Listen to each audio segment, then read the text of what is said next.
What's up? Welcome to another Inky Talks. This one's going to be a little messy because I'm feeling a little messy. It's been a long day. I tried to record it earlier. I muted myself after answering the first question. I answered another 6 questions. It wasn't that much longer, but it was enough that I didn't want to do this anymore. So we're back-to-back weeks where I fuck up like this. I'm going to be extra diligent next week. Make sure this doesn't happen. All of that being said, let's get right into it. We got some really good questions today. First one, how to beat Puff Ledge Camp. I spent 15 minutes talking about this the last time, like in the video I've already recorded. It's basically like, how are they ledge camping is what it comes down to. And since you're not the one ledge camping, you're the one near the ledge, you can kind of see how they react to things. And so there was just like one clip from like HBox versus Cody where like when Cody runs within a certain distance, HBox forward airs.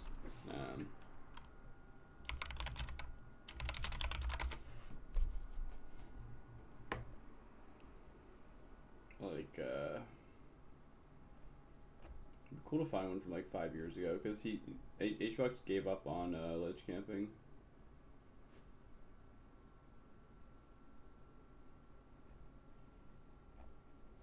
Anyway, I actually don't. Whatever. Point is that if the puff is hitting you off the ledge, it's because they're hitting you because they know that you want to jump off the stage to hit them. So you have to run up to the point where you are near the ledge and then just shield, and then they'll use a move, and then you hit them for using a move. Or you run up to that point, dash away, and then dash them with a move. If they're just like staying off stage, it's like, well, when are they grabbing ledge? When are they? Like, where are they floating off stage? And all characters have specific answers to these things. If you don't have a specific answer, you at least have an answer to force the puff to go back to the ledge without losing anything. And 45 of those, and all of a sudden the puff loses the game automatically. So that's how I'd approach it.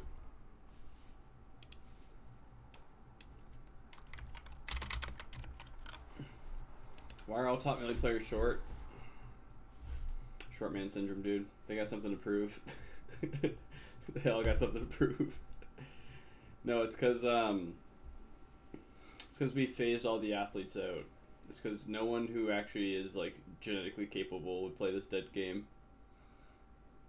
Wait, no, I got a better one. It's because this is what they always say. They say melee is such a technical game. You need your brain to be as close to your hands as possible. Anyway, I got a bunch more memes, but you know. Who knows? If you could replace Sheik's side B with any other side B, which would be optimal, which would be most fun? Oh yeah, I should have thought about this a bit more, because this was a good question earlier. My answer is I would take Mario Cape. I think that'd be funny. You get to like mix up your recovery with it. You get to use a neutral. Like it's so silly. I think the Mario side B is one of my favorites in the game in general, so it would be that one. Most optimal is probably Fox side B, just because all of a sudden you can recover from anywhere, and you can probably even combo it as Sheik. Like the way that Fox combos side B and up smash sometimes. Imagine like side B forward tilt forward air. Be evil.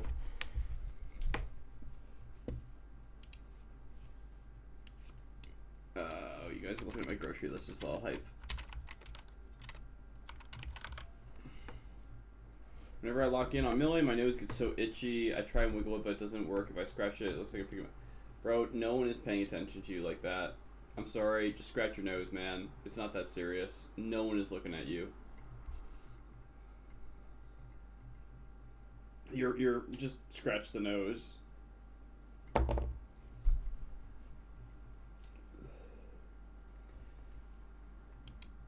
Just scratch the nose. Is holding down the best option against Sheik? What's other ways you can punish Sheik for mindlessly throwing out tilt attacks or dash attack? Listen, man. They're not mindless. Us Sheik players are high intelligence and calculated beings. Every tilt and dash attack has a purpose behind it. Now, how do you beat our purposeful, smart, intelligent, consistent tilt attacks? Run up shield is amazing. Run up shield is really good against Sheik. Like just running up to like dash attack range and then shielding and then doing like a full hop out of shield if you don't immediately get hit for it. And then once you've done that a couple times, you can run in a bit closer and then shield. And so you just keep like getting within zones where you can shield, and then most of Sheik's options are slow enough that you can do something out of shield that's like a good mix-up for you. I find I lose to people who dash dance a lot outside of, like right outside of my tilt range, and then like hyper commit at ambiguous timings. So just being like really ambiguous about when you want to go in. Usually if you get hit by a tilt attack, it's because the Sheik knows where you are and when you want to be there, which is like a combination of things people shouldn't know very often. Good question. 1, 2, 3, 4, 5. It's holding down. That was question 5. Did I miss a question?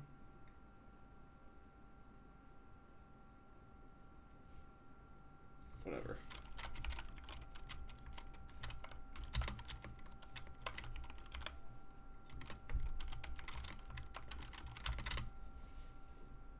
I feel like I often charge needles with Sheik just to press buttons but not to accomplish anything. This is the thing many Sheiks do at certain levels. Do any advice about breaking the habit? Yeah, so needles, I mean, just by charging needles, you're putting yourself in a position where your opponent is going to probably approach you because they don't want you to charge needles. And so just charging needles in neutral is very helpful if you want your opponent to approach you and you want to play defensive mix-up. Now, if you like to approach, then you probably shouldn't be charging needles. You should just be focusing completely on like what space you're approaching and what you're setting up. But I think that charging needles is incredible. I like to have 3 or 4 needles at least on me at all times so that I can do like falling needle grab or like tilt mix-ups. I think that like what you might be worried like what you might be saying is that you're charging needles and you're not really recognizing when they're within the range to hit you, and then you're getting hit. And so that's the thing to keep most attention to, is making sure like they're out of range, or if they're not, just doing something else, you know, like waiting. Just wait. But it's all about spacing typically. Let's see. As Marth versus Sheik, how should I approach neutral? Should I be holding center stage or keeping my distance and letting the Sheik approach and react with down tilt or an area? Well, yes. So it's like if the Sheik is going to approach you, they're going to be probably approaching you pretty linearly, like in a way that like you can pick up across a couple interactions. So if you undershoot a lot of options and you have a way of getting out of the corner or like playing in the corner that's like favorable for you as Marth, you should gravitate towards game plan like that at all times. I think that, like, again, the Marths that I struggle with are the ones that make me realize, oh god, like, this player is annoying, I should be just charging needles and making them have to meet me in the middle and come to me. And then once I start charging needles and, like, doing, like, more defensive gameplay, the Marth starts to come to me finally, and they're trying to come to me and then have me still be at a spacing where they can do what they've been doing, but I'll meet them in the middle. Like I'll time it so that I can meet them, and then I get there twice as fast because, you know, we're both moving at the same time. I get to catch them in the middle since I'm ready for it and they're not. So that's how I manage what you're describing as neutral against Sheik, and I think that regardless, it still feels the most frustrating type of neutral. And if you can like get the Sheik to needle and then like do like a wave dash forward, dash, instant nair forward, like raw, because you know they're not ready for it, and use that to like put the Sheik on the back heel, feel like they can't camp anymore and that they have to go back into attacking you, then you start to react with down tilt and like do like defensive things again. Like undershoot down tilt. If it hits, awesome. You do like a second down tilt. If it misses, you just dash back and then whiff punish them if they do chase after you. Things like that are really good against Sheik. Another typical general rule is like, if Sheik is in the air, you want to be in the air, and if Sheik's on the ground, you want to be on the ground. So if the Sheik is being very aerial based, then you should start naring. You should start doing rising fair. You should start doing short hop and then react with an aerial. Things like that. Yeah. Okay. Question 8. As you've done a lot more VOD review for yourself and others, do you have any tips for people who are starting to do it more? Things to look for, just general advice.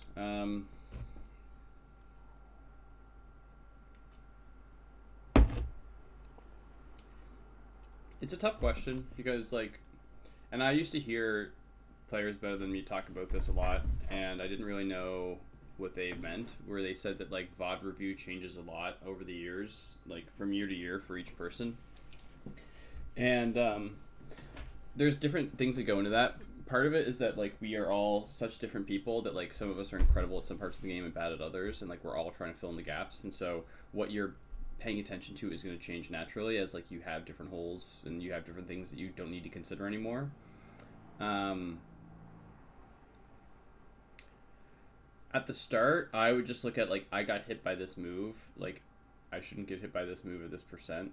But then I would still get hit by the same move against the same people. And so I was like, oh, well, like, why am I getting hit by this move? Like, and so sometimes it's hard to understand that. And you need to, like, look really deep. And that can be annoying and, like, exhausting, and, like, you really don't want to do it. Sometimes you have the wherewithal to do it. And, like, what I would do is I would take one situation at a time and be like, just study one situation a day, maybe. If that makes it more palatable for you. Things to look for or tips for people who are starting to do it more.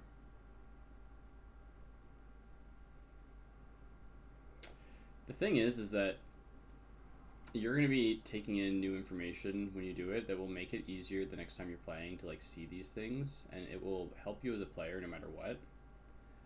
But there will likely be times where, or there might be times, there might not, where, like,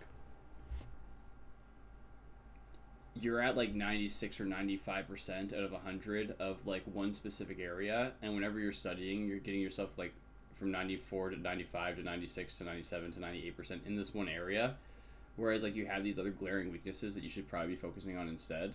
So with that in mind, I think it's really important to get a second opinion sometimes. Like, I'm not really afraid myself of asking for second opinions when I play people. I think it's important to watch videos and other analysis of, like, the character matchup you're doing, or other sets of the character matchup you're doing, of top players playing that matchup, and seeing how they approach it and how they approach certain situations. If situations that you're playing come up at all at a top level, think about why it might not. Consuming information is so valuable from other viewpoints, and so I would say, like, obviously it's important to look for, you know, oh, maybe this is a % thing, like, I got a hit here, how do I get this perfect combo? Let me look into the Sheik Discord and look up, like, what the perfect flowchart is here. In some matchups that's useful. In other matchups it's like, oh, I keep getting hit for dashing forward out of, like, in this moment each time, and I don't know why. Oh, it's because, like, I'm dashing forward, like, right when I'm in this moment, when I don't really have to. Like, he's not doing anything. Then when I do dash forward, he just reacts to me doing it. So it's like, seeing things like that is kind of hard to, if you're not looking for it. But keeping an open mind, yeah, it's hard. There's a lot of ways to approach that question. It's a great question. If you want me to extrapolate on anything I've already talked about, make a comment in the video description. What do people say? Make a comment below. Whatever.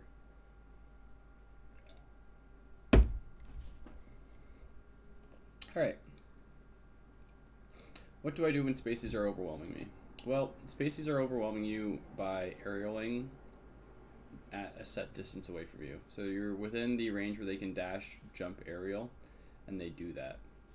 And so you need to recognize what that range is, move within that range, and then move out of that range, and then hit the edge of that range. And if you fight them at the edge of that range each time, they're going to have to stop doing that, or they're going to keep doing that, and you just win the set. But they're going to have to stop doing that and start playing like more within their own zone, and then that's when you can actually start playing the game again. So it's about like making them respect you by like not letting them on the edge of like where they can hit you try and hit you. You have to move outside that range. And on like stages like Yoshi's and FOD, that can be really hard. What I like to do is I like to shield, and I like to instantly roll in before they've even made the decision. But like when I know that like they're gonna react to me shielding, that way like by the time they're aerialing at me in the corner, I already am at the center stage, and from there I can give them the space that I just talked about, or I can hit them for being in the corner. Things like that. Those are probably the best ways, like right away to try and beat spacies that are overwhelming you. But there is other answers. What do you do if they're overwhelming you? Maybe you gotta like get some tea, turn on some low stimulus music, deep breaths. You know, I like to do deep. You know, take some deep breaths. Just know it's happening to everyone. You know, your closest friends are being overwhelmed by spacies. It's not your fault. It's not your fault. It's not your fault. It's not your fault. Have you heard of the concept of achieving melee consciousness? Ontario players talk about it. Seems like some sort of breakthrough. Everyone goes through before they get to a high level.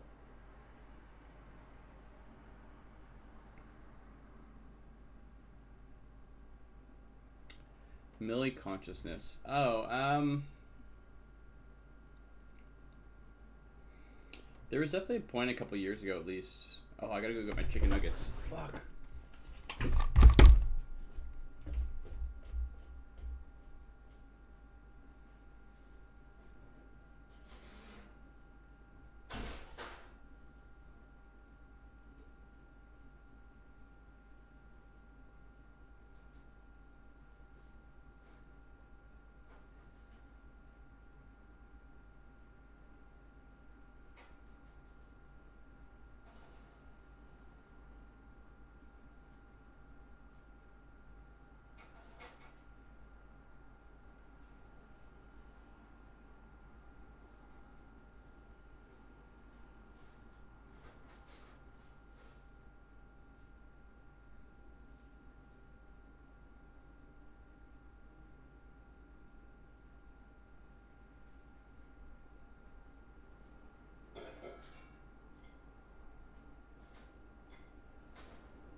Okay.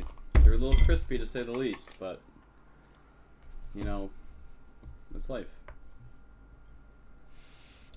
Yeah, so melee consciousness, a couple of 2, 3, 4 years ago, I remember saying to Frog that like everything I'm doing I just do. Like I feel like I used to think of myself as like a very talented player, because, and that's how I saw it, was that like I don't think about the game at all, but I can play it real fucking well. And like I can point out situations where certain things have happened, but I'm not like thinking about space or anything. There's so many uncertainties. The thing is that what happens is, and this is how I would describe it, is that there are so many uncertainties in melee that like 90% of your capacity is going towards just absorbing like what's in front of you, and like just like interpreting the information. And so your brain is so overwhelmed by trying to interpret so much novel information that it's never experienced before, because they're new situations, that like it just can't focus on anything else. And so there comes a point where you've seen all of these situations enough, or like you've seen the physics of characters and how they move well enough, and like what the limitations of that are, that like you can tell based off of where two people are what can happen generally. And like when you reach that level, the consciousness of like how characters interact in terms of like how to describe that becomes almost intuitive. And that's what I think people would describe as like a melee consciousness.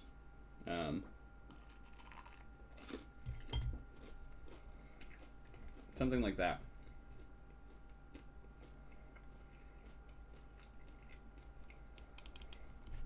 What are 3 things you keep in mind?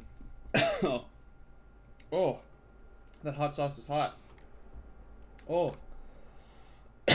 Oh. Yowie yow. Oh my god, I'm sweating immediately. I took 1 bite. I have like 50 bites to go. It'll be a long road. This has become an episode of Hot Ones.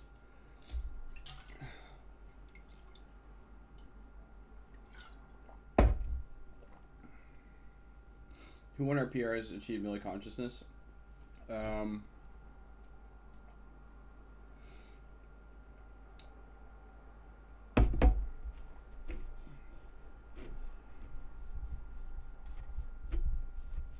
Mitz sometimes. K is like on the cusp, but like in a way that makes it so he has to take a couple steps back first, it feels like. And Frog, but he's a moron. And Riley.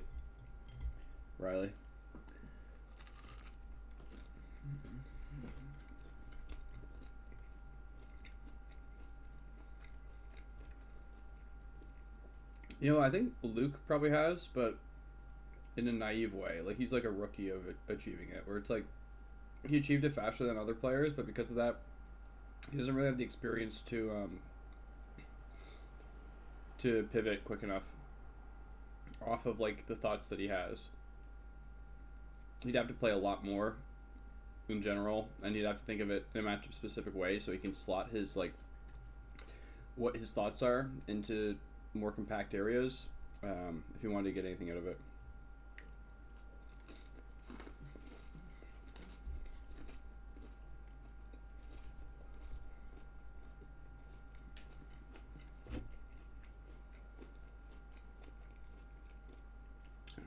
Three things you keep in mind. 1, it's okay to want to kill yourself. 2, no matter how much you want to, you're not going to do it after this set if you lose. 3, if there isn't a good CRT in the venue, you are going to lose, and that's okay. You should probably just DQ so it's not on your record in a way that is like interpreted in a bad way. Those are the big 3, I would say.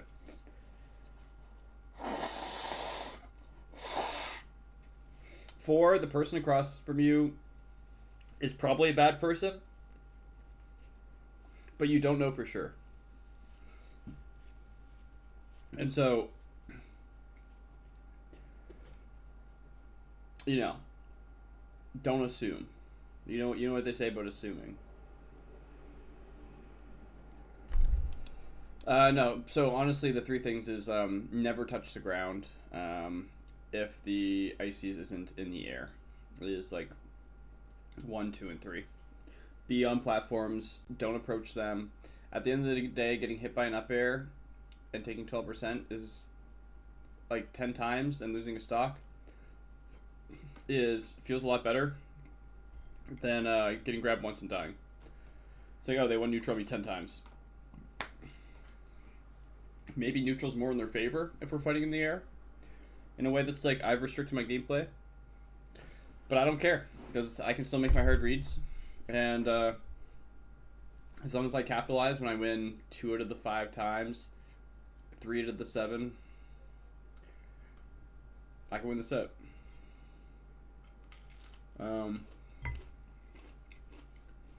Needles are your friends. Oh, No, here's number two, actually, like a second really good one. Don't let Sopo bait you. What really good ices will do is they'll dash dance, or they'll use moves in a way that you can hit Nana after like they've done something and feel like you're whiff punishing her. But while you're hitting Nana, like you're putting yourself, the move is coming out slower because of the hit lag of it hitting an opponent. And so it makes it easier to whiff punish, and then you get grabbed by a Sopo, and then you die. So don't fall for the baits, even though people tell you, like, focus Nana, get her away first. Just don't fall for the baits. Play neutral like you're playing against Sopo plus accessory, and it'll serve you well.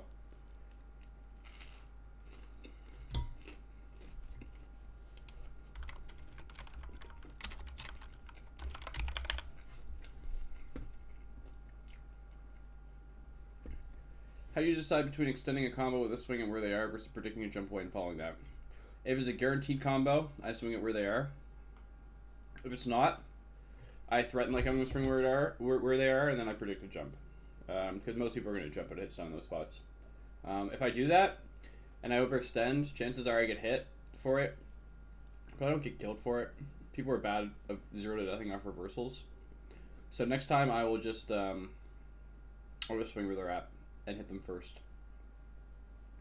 Or I'll crouch or shield in that spot and whip punish. But yeah, it's usually like, is the combo guaranteed or not?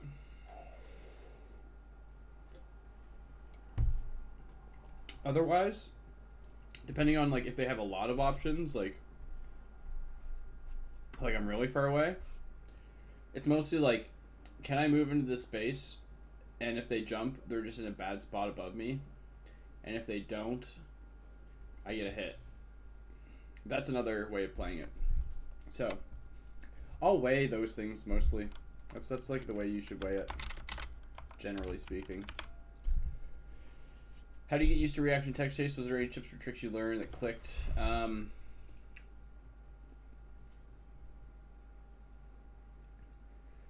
Yeah, so like, I don't want to give away too much when it comes to this, because this is one of those topics that I feel like I get exploited on a lot by good players. So I guess it doesn't really matter, whatever, because they already know, the ones who do. But like, I don't really reaction tech chase myself.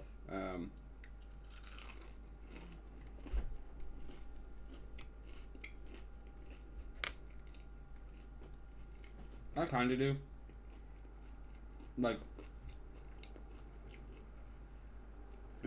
for me at least, if I'm like holding down and waiting to like dash in or dash like away or dash in to cover a tech roll,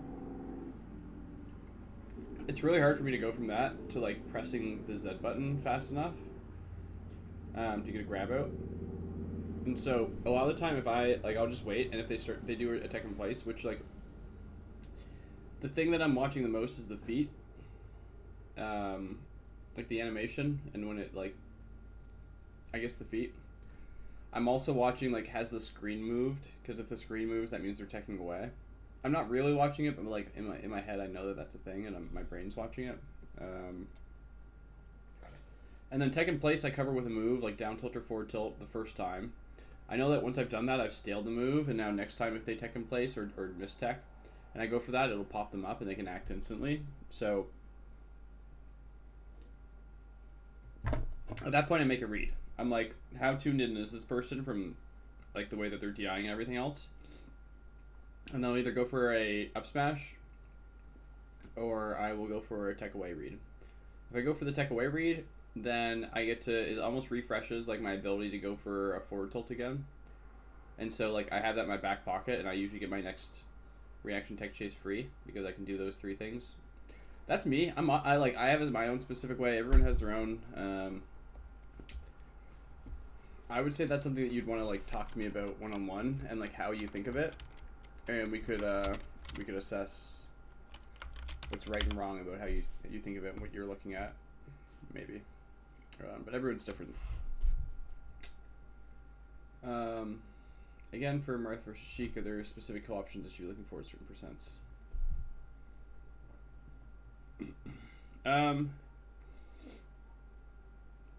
Grab is really good if you know the options off of it.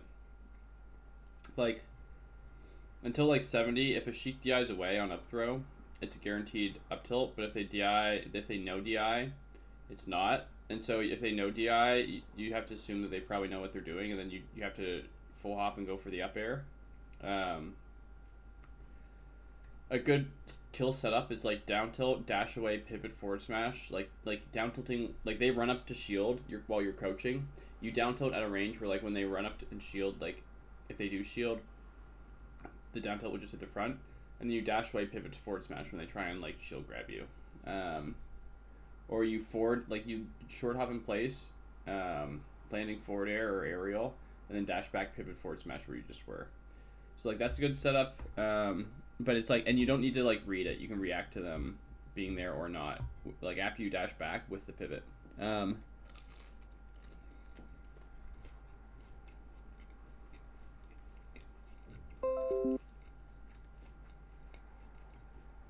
Again, I find grab combos so powerful. Like, as well as dash dance into like short hop at them forward air. I think that's good sometimes at a high percent. Because you can forward air and then forward air. Like if it works, you get a free hit. If it doesn't, after the forward air, you can like turn around and grab. There's a lot of niche answers depending on the situations that are in front of you, but a lot of them lead off grab. I would say get used to your grab combos.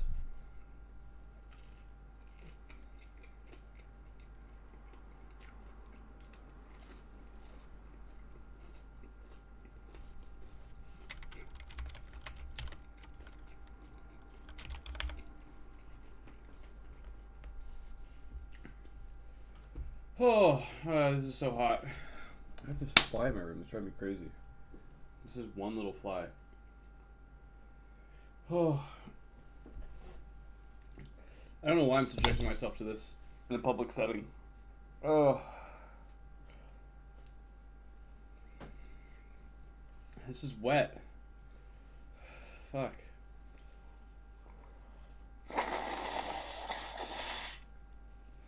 Okay. I know you showed your big document last time. I'm going to start something like that for myself. Where do you recommend starting? Well,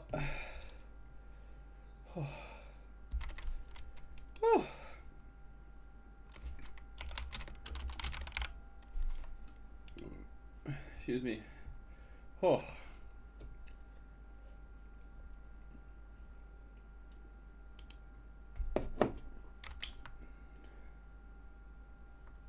I wonder if I can check like a version 10 years ago.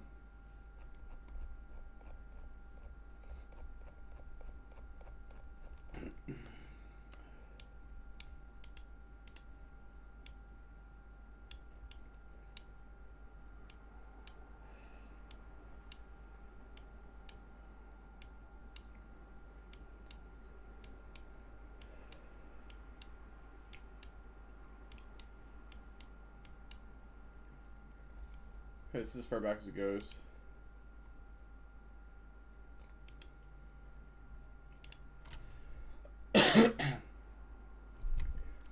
Five years ago, my document looked like this. Wow, it didn't even exist. Holy shit. Awesome. Okay, I'll kill this right now. Cool.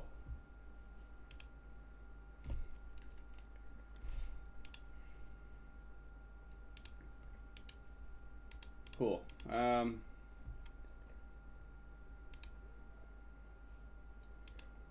yeah, this is like version 20 video.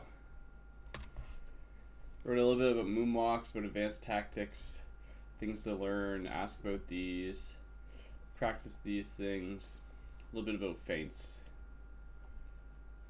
You know, things that feel like they mean nothing to me now.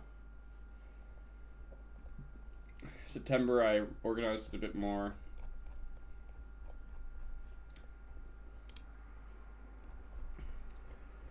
December, I added my training regime. Added some more videos. Added something else about DIing Omsitex. DIing for Omsitex situations. 2022, I had some blogs. Gave up on it right away. Added like a little slogan. And then, again, like, just start somewhere, you know? Wherever your brain takes you, whatever you're passionate about, whatever you want to learn. No matter what you learn, it's going to be good for you, right? And that's what I did. I just kept filling in the blanks. You know, January 2022, it's 9 pages. In March, it's 11 pages. You know? You just keep going from there. That's what it's all about.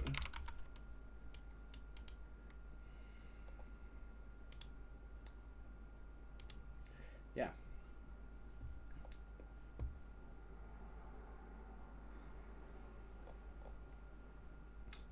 Alright, we are on question 16.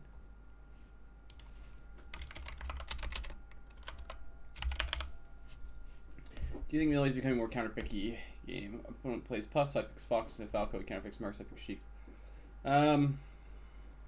Not yet. I can see it becoming that in the future. But not yet. No.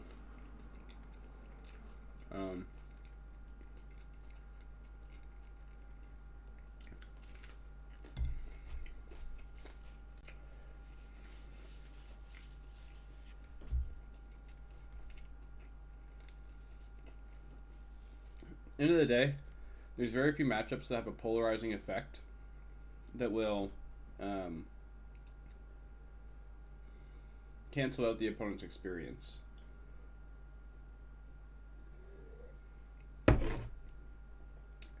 We've seen it very few times with people who are so good at the game that they study individual situations and like how a game would unfold based off of those from moment to moment in like Leffen and in Zane.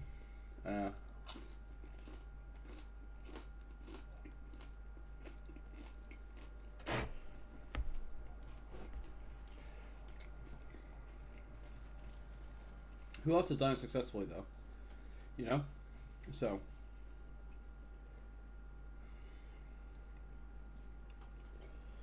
At least at a low level, it's good. Like, being able to just go Icy's FD is kind of broken. Against, like, a Sheik, for instance, or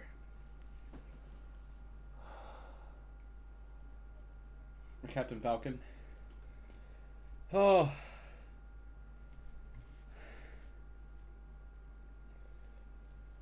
Or yeah, Peach against Ices used to be a common one before the Ices got really good.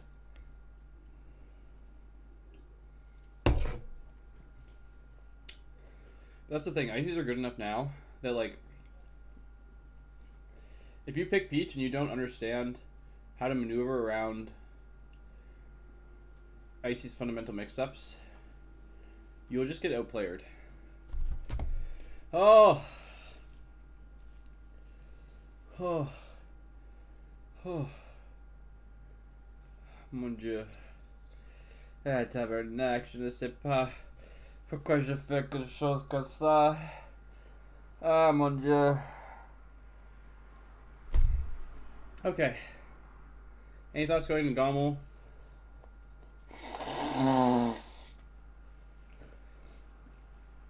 I started playing a lot more Sheik this week. I feel like mentally, visually, visually, I see the game more clearly than I ever have. I feel like I am understanding things and adjusting better than ever. I played Zion in friendlies yesterday. And we were even. And usually what happens is I win at the start, or it's close at the start, and then he edges me out. But he adapted to me, and then I adapted right back. And so, there's very few players I don't think I can beat. That being said, controller-wise, hands-wise, I don't feel in a good spot right now.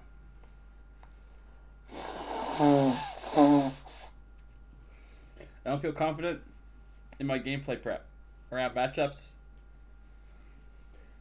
around specific players, and things like that.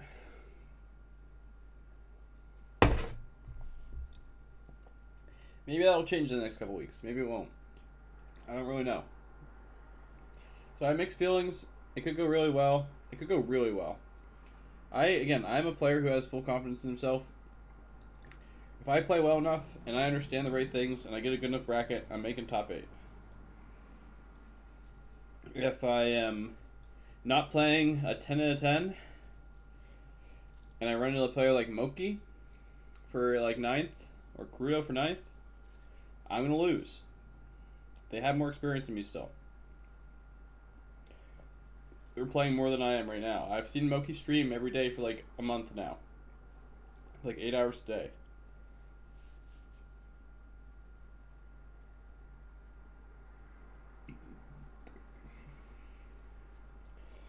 His systems are also amazing. And that, Zane and Cody, that goes without saying. Same thing. But anyone else? Fuck, man. I think I got a good shot.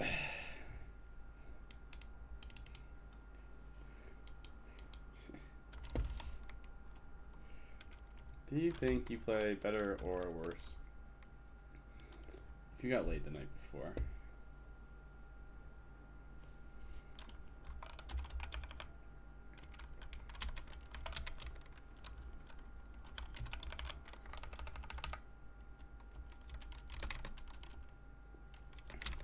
Listen, man, everyone's different. Everyone's different. For some people, that might take them out of the game and be like, I don't need this. And they'll lose focus. For some people, they like the game enough that they'll think, I don't need this, but that is what they need to play better. So everyone is different, man. Personally speaking, man, I wouldn't know.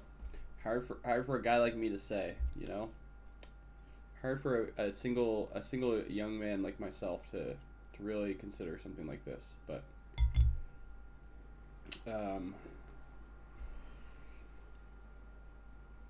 it depends, man. Like, what position are we doing it in? How much weight's going on my hands? Are my wrists going to be sore the next day? Am I getting a good night's sleep after this? Am I not getting a good night's sleep because of this? There's a lot of factors to consider here. Next question, please.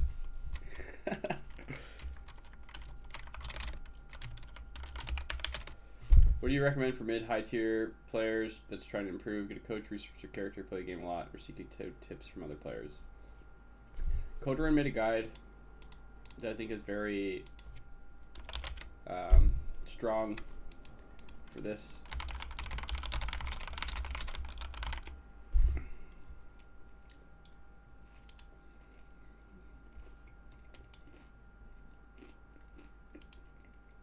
Top 100, number 70 in the top 100 2019 rankings. Brother.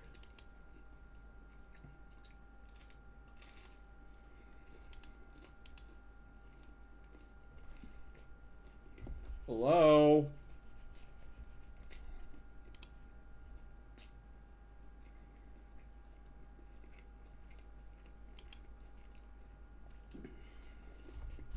Top 100. Number 70 in the top 100 2019 Hello. rankings.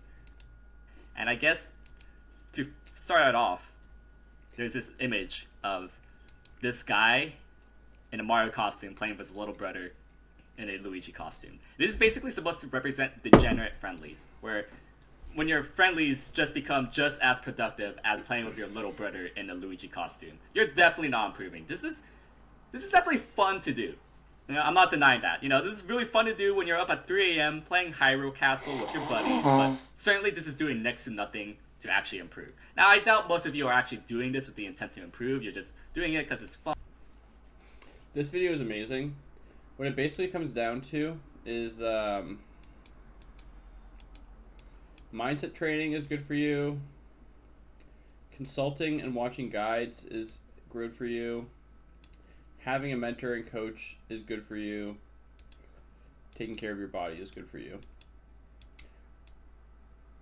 And practicing the trifecta. The trifecta is, and you'll see this here. We have this trifecta, this beautiful Triforce. What does this represent? It's the three things: solo practice, analysis, and friendlies. Solo practice is dedicated to improving your general tech skill, and you can also imagine scenarios. So yeah, watch this video. I mean, some of it is that all the things you mentioned matter. Getting a coach, researching your character, playing the game a lot, seeking out tips from other players, all those matter. And like whatever you're feeling in the moment is what you should be doing. Because motivation is a difficult thing, and if you're feeling like doing something and you haven't done it before, do it immediately. Because that's just one less thing you'll have to do in the future, no matter what it is, no matter how useful it is. Now, if it's something you've already done, or like there's other things you can think of that you want to do, or you have something coming up that you need a spike for, like in terms of improvement, maybe reassess and like use those as a motivation to like really ramp up what you're doing. But yeah, it depends. It depends on a lot of things, and I'm sure you'll figure it out. Do them all. Good question. Very good question. Mid-high level, I guess I would say. Usually, if you're mid-high level, you're probably bottlenecked for one reason or another. So getting a coach is usually pretty important. If you're not noticing improvement yourself, if you are noticing improvement yourself, just keep playing. And if you're noticing improvement, but like you find like you're taking a couple steps forward and then a couple steps back, then maybe you do need to, make it a character-specific thing. Maybe you need more fundamentals to ground you. Maybe you need to assess the game as a whole rather than its individual parts. Maybe you need a coach to help you figure that out. Maybe you can do it yourself. There's a lot of maybes here. None of them main peach. I believe in you. And if you don't have it, shoot me a message. We'll figure it out together. Not a question, but appreciate the Inky talks recently. You have lots of good advice, and the way you think about the game that gets me excited and wanting to learn and talk about the game already. That's really sweet, man. I'm trying my best. I know I could obviously be having a bit more fun with these, but I'm trying to strike a little bit more of a balance. But what's most important is that people get genuine answers and like get genuine help in the things that they need. And I feel like that can be feel unapproachable, or like it can feel like from moment to moment, like it just kind of gets lost in the flow. And so that's why I like to have these things up here, where at any time you can feel like you can just go into this Inky Talks and ask someone who is a huge nerd and a bit of an expert. So again, thanks everyone for watching. This has been a quick one. This one, if I would have gotten through it the first time, it would have been like an hour and a half again. So, only thing I kind of regret is not going over how to beat Puff Ledge Camp a little bit, or a bit more. What I should be doing is probably running Puff Ledge Camping and showing how she's like jump back here, jump back here, jump back here, jump to ledge, or jump back here, pound, go to ledge, and then running over all the typical habits of a Puff off stage when they're camping. And then being like, oh, well, if you play Falco, you just jump off, shine, stall back here, and then if it misses, you get back to stage. If it hits, then you get a hit. As, like, Falcon, you want to jump off and then do a Rising Bear.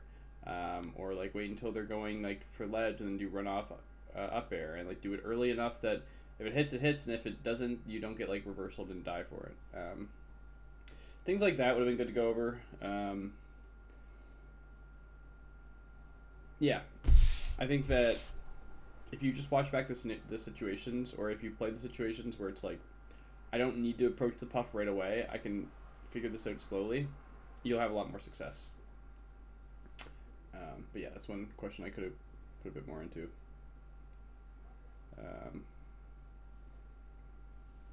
Also, Sheik side B, imagine down throw and a Game & Watch side B being a true combo and you just gamble every time. I could get behind that. Anyway, thanks again everyone for watching.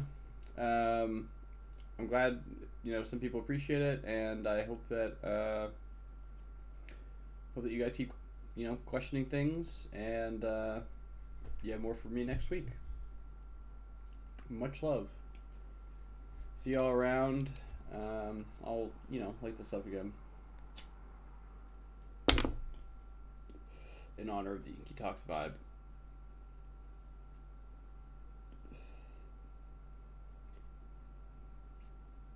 You know what's crazy? I got my camera working in color earlier. I don't know how, but if I upload the video later of me doing like the Puff Ledge Camp stuff, because that's the only question that didn't get muted on the original take.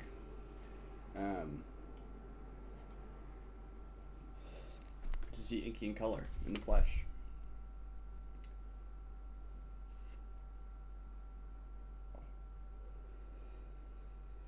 Upcoming events include Gommel, Timbo's the big one, Kings of Howie. Those are the big three. Nothing else that I can think of on the horizon right now. I will say that I keep getting so fucking jealous because I keep seeing these random pop-up tournaments in like Midwest or like East Coast or West Coast US. And like so many good players are going. There's so many good events right now happening all around. So I wish I could go to some of these, and I want TOs to keep me more in mind. But I need to start reaching out to TOs unsolicitedly so they will keep me in mind. So a lot to think about.